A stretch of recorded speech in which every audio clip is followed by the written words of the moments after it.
What's up YouTube, this is Mox Lotus and welcome to another episode of First Pick. Today we're going to be opening up our second pack of Dragons of Takir, and this will be the last one we open up for a while. We don't have too many packs of Dragons of Takir or Fate Reforged. Next time we might get something like maybe Khans of Takir, or we might just ditch the Khans block altogether and go for something like Theros. We'll see, but for now, let's open this up. I've been having some pretty good luck on the last two packs. We got some solid rares and some foils. So hopefully we can continue the trend.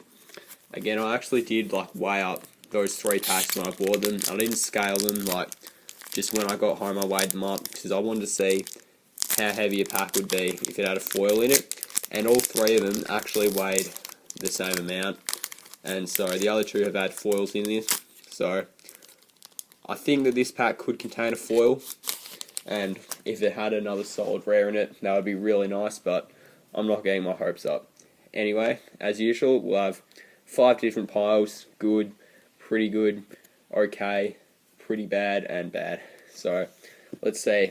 Our first card is Volcanic Rush, and so this is an instant for 5, and attacking creatures you control gain +2/+0 and trample until end of turn. I think this is okay, honestly. I'd rather use something like Trumpet Blast, but I don't think it's bad. I just don't think it's too great, so we'll put that in the alright pile. Next up we have Dramoka Warrior. So this is a 3/1 for 2, and that's it. I think it's pretty good, honestly. I prefer Mardu Scout to this card just because it's got the dash and all that. But still, it is definitely a solid 2-drop. That'll go in the pretty good pile, which we'll have that overlapping the okay pile and the good pile, I think. Next up, we've got Wandering Tomb Shell. This is kind of like the dead meandering tower shell, so rest in peace. But basically, this is our 1/6 for 4. Been getting a lot of vanillas already, but I think this card is alright. It's a good blocker, but that's about it. And look, I don't think it's terrible, but it's not. I wouldn't call this card okay, so that's going to go in the pretty bad pile, I guess. Next up, we have Sabertooth Outrider. This is a 4/2 for 4 with trample and formidable. So whenever it attacks, if creatures you control have a total power 8 or greater, it gains first strike until end of turn.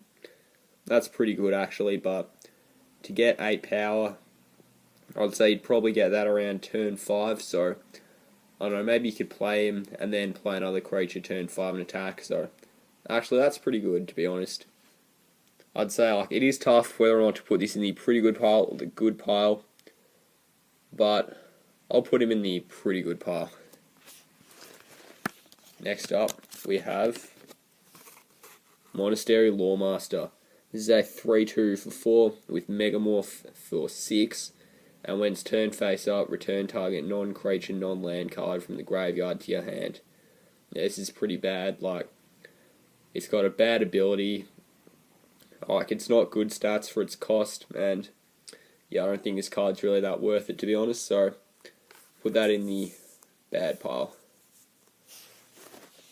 Alright, next up, we have Colossadon Yearling. This is a 2/4 for 3, and that's it. I think this is honestly fine. It's not amazing, but it's definitely a solid pick. You can't really go wrong with a card like this. So that can go on the pretty good pile. It is better than okay, but it's not outstanding by any means. Next up, we've got Gurmag Drowner. This is a 2/4 for 4 with Exploit. So when this creature enters the battlefield, you have to sacrifice another creature. And when Gurmag Drowner exploits a creature, you can look at the top 4 cards of your library, put one of them into your hand and the rest into your graveyard. I think this is a pretty good card, to be honest. Drawing a card is always nice. You're basically you will lose a bit of board advantage to play it, but you're basically getting a Colossadon Yearling and a card, and you can if you've got a couple of cards that you don't really need at the top of your library, like some lands or something, then you can ditch them and pick the best card. So I think it's better than the Colossadon Yearling and all the other cards, so I think we can put this in the good pile. And it's getting a bit messy here, so Let's tidy that up a bit. But next up we have the Sprinting Warbrute. This is a 5/4 for 4 that attacks each turn if able, and it has dash for 4. I think dashing this guy in is pretty good and pretty scary, to be honest. And on turn 4 it can catch your opponents by surprise. So I'd definitely play this, to be honest. I'd put that in the good pile. Drop the card there, but next up we have the Stampeding Elk Horde. It's a 5/5 for 5 with Formidable. Whenever it attacks, if creatures you control have power 8 or greater, creatures you control gain trample until the end of the turn. So I think it's a bit narrow with the 2 grand in the casting cost, but still good. Honestly, like, all you need is like 3 more power, so you know you can have something like I think you can actually like dash in. I forgot what the card was called. It's the Mardu one that's like surfing. I talked about in the Fairy Forge one, and yeah, pretty much you can dash him in, and you can also attack with this. And I think they'll give both creatures trample, which is pretty nice, to be honest. And again, like, it's just a solid card on its own. We'll definitely put this in the good pile, I think. Next up we have Ancestral Statue. This is a 3/4 for 4, and when it enters the battlefield, return a non-land permanent you control to its owner's hand. I think this is not really worth it, to be honest. I'd rather play a 4/4 for 4 with like a better ability, although those are a bit hard to come by. Returning the non-land permanent can kind of set you back a bit, and I don't think it's worth it, but I still think that this card is okay. You know, it's not Wandering Tomb Shell level. Meandering Tomb Shell is obviously like amazing, but I think we can put this in the okay pile over here. It's getting a bit buried, but still we can manage. Alright, for our first uncommon we have another Ukud Cobra. We got one of these in the last time, and I definitely think that this card is pretty good again. Like, it's going to be able to block a lot of things, and it's going to be hard to kill. Like, I'd rather play this over the Meandering Tower Shell because you're actually going to be able to kill stuff. I think we can drop him in the pretty good pile. Now we've got a Strong Arm Monk. So this is a 3/3 for 5, and whenever you cast a non-creature spell, creatures you control get +1/+1 until end of turn. He basically gives all you guys prowess, and it doesn't have to be like a spell that will target like a heroic type spell or anything. It's just a spell, so you know you could play a card draw spell and give everything +1/+1. I definitely think this guy's pretty good, so we will throw him in the pretty good pile. Now I've got a Slimgar Monument. So this is kind of like the Slimgar version of the Jesgar Monument from the last video. And my judgment, like, what I say about this card basically applies to all the other monuments because, you know, they're all pretty much the same. I definitely think this is a pretty good card, but I think it's better than the pretty good, so we'll definitely throw that in the good pile. And now we actually do have a foil, so we did manage to go 3 for 3 in that regard.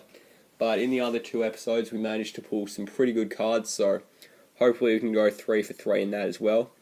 One thing that would be really awesome is if we could pull a mythic. If you guys have seen Friday Night Packs, I literally never pull mythics. And it's not just on camera, like, even when I buy packs, sometimes I just open them for fun with my friends. I still never pull mythics. So hopefully today is the day. So let's see what we got. And we actually got one. And it's the Death Mist Raptor. Wow, I actually cannot believe that happened, to be honest. After probably a solid year of no mythics from loose packs, we finally managed to get one. And it's a very good card, to be honest. This is actually seeing a lot of standard play at the moment. And it is a 3/3 for 3. So it's basically Illuminati. And it has Death Touch. And whenever a permanent you control is turned face up, you may return it from your graveyard to the battlefield face up or face down.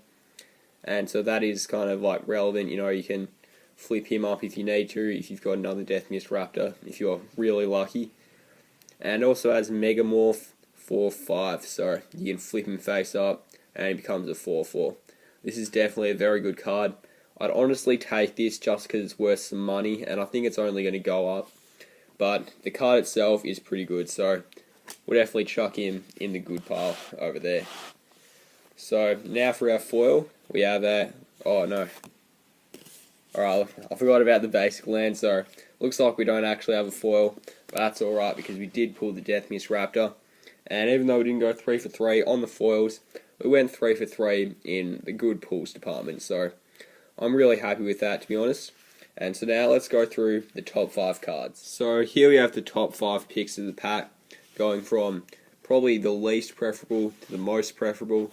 I'd put Death Mist Raptor at the top just because, well, again, it is worth some money, so you are going to make your money back if you draft it, but drafting isn't all about making your money back, it's about having some good cards, and Death Mist Raptor is very good. It's got a lot of morph synergies, and again, there are a lot of morphs in this whole block. We didn't really get too many in this pack, and the one we did get was pretty bad, but there are better cards. It's also got manifest synergies as well, and obviously it's going to be a really annoying creature for your opponent to deal with, kill one of their big guys with it, then next turn you can bring it back and just keep doing that again and again. And again, you can also have it come back face down and then megamorph it, so it's a 4/4 death touch and it's even scarier. The Stampeding Elkhorn is also number 2, it's just a really solid creature. Slimgar Monument, number 3, you can't really go wrong with it. Sprinting Warbrute, if it's not blocked, it can be like a repetitive lava axe to your opponent's face, and it can finish them off pretty quickly. And lastly, we have the Strong Arm Monk, which, I think it's just a helpful creature to have, to be honest. So hopefully you guys enjoyed this video. If you did, be sure to like, comment and subscribe, and leave in the comments below what you would first pick out of this pack. But as always, thanks for watching, really hope you guys enjoyed the video, and until next time, bye guys.